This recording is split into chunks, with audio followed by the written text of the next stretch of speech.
Zagreb Muay Gym je otvoren u 7. mjesecu prošle godine, 2012. godine. Eto, u prijašnjim uvjetima u kojima smo trenirali nismo bili zadovoljni, te smo se odlučili na otvaranje nove dvorane. I evo, sad smo sada tu da se vidi. Pa trenutno na tananskom boksu imamo oko 80 do 90 članova. Imamo oko 5-6 boraca u klubu u svim težišnim kategorijama, seniore. Pa među boljim borcima brojimo Jasmin Bajrović koji je 81 kategoriji, Denis Bartol, Saša Bujas, Irena Čujić, Marija Mikolčević koja je svjetska europska prvakinja za prošlu godinu u talijanskom boksu. Dvorana broji oko 500 i nešto kvadrata, samo trenažnog prostora je oko 350 kvadrata, te imamo profesionalni ring u pravoj dimenziji, oko 15-16 vreća i malu osobnu teretanicu koju koriste borci. Srđan, ova dvorana je prilagođena invalidima. Tako je, napravili smo, pošto od mog partnera, brat, puno surađuje sa Hrvatskom paraolimpijskom reprezentacijom, odlučili smo se uz normalne WC i slačionicu mušku i žensku da napravimo jednu invalidsku. Te klub, u treningu smo počeli uvoditi trening sa slijepim osobama, tako da eto, na jedan način pomažemo zajednici slijepih.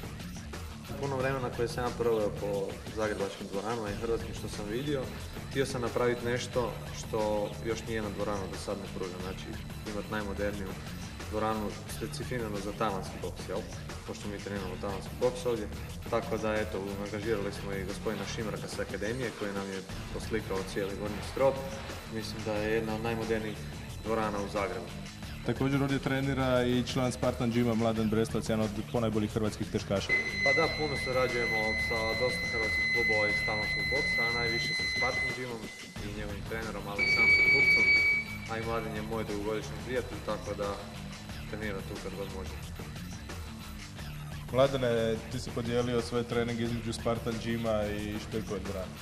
Tako je, to jest između Spartan Gyma i kluba talijanskog boksa Zagreb, dio svojih treninga odrađujemo ovdje. Danas ste mogli vidjeti trening koji je sastavni dio baznog dijela priprema, to je rad sa opterećenjem na vreći, na fokuserima. Tako da mislim da ova dvorana ima odlične, gotovo savršene uvjete i blizu mi je doma, tako da, a i dugogodišnji sam prijatelj sa Srđanom, tako da ta suradnja već dugo ima smisla. Nova godina je dobro počela za tebe. U proteklom vremenu si imao dosta problema s nalaženjem mečeva, sada već 2 pobjede u 2013. i novi izazov pred tobom je opasni nizozemac Michael Duta. Tako je, 2 pobjede su iza mene, sada imam treći meč, to jest 10.5. protiv nizozemskog borca Michaela Duta. Sigurno će biti težak meč za mene, on je dosta specifičan borac, ima odličan boks, sad je pobjedio nokautom na Glorijevoj priredbi u Londonu, ali ja sam dobro pripremljen, to jest treniram odlično. Sjećam se dobro, tako da iščekujem meč i nadam se pobjedi. Je li ti odgovara učestali ritam mečeva? Pa, odlično mi to paše. Idealno je da imam svaka 2 mjeseca meč, onda se mogu savršeno pripremiti. Mislim da češće od toga je čak možda malo previše. Čak i može ukoliko je jedan meč slabiji, drugi jači, tako da je ovaj prvi pripremni meč za jači meč, ali kažem, idealno je svaka 2 mjeseca meč, tako da 6 do 7 mečeva godišnje možda, to je to. Imao si veliku priliku nastupiti prije finala Cayenne Grand Prix u Zagrebu protiv Španjolca Muñoza.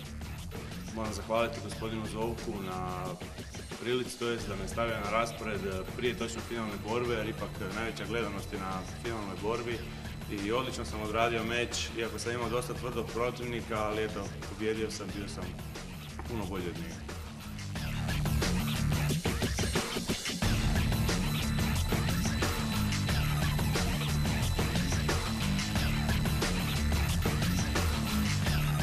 Ti si još dosta mlad, također si bio aktivan, osvojio si neke naslov. Možeš nam reći nešto o tvom putu kroz svijet tajlandskog boksa i kickboksa? Pa počeo sam se boriti tamo 2002. godine, do negdje 2007. Prošao sam dosta hrvatskih klubova, Tigar, Leon Gym, te eto, nakon što sam mislio da je to sve završilo, sam otvorio svoju školu i eto sad radim kao trener, tako da eto, tu pronalazim neko zadovoljstvo. Pa osvojio sam europsku titulu po ovako prvo pravilima low kicku, VKM titulu prvaka Europe u talijanskom boksu. Bio sam na nekoliko svjetskih i europskih prvenstava amaterskih u talijanskom boksu, te najznačajniji uspjeh su mi 2 puta sam osvojio brončanu medalju u Bangkoku. Preferiraš više tajlandski boks ili kickboks i koji način se uči u tvojoj školi? Pa više preferiramo tajlandski boks i težimo tajlandskom boksu, ali pripremamo specifične mečeva poput prvenstva Hrvatske, evo koji sad nam dolazi. Treniramo i kickboks u natjecateljskoj grupi.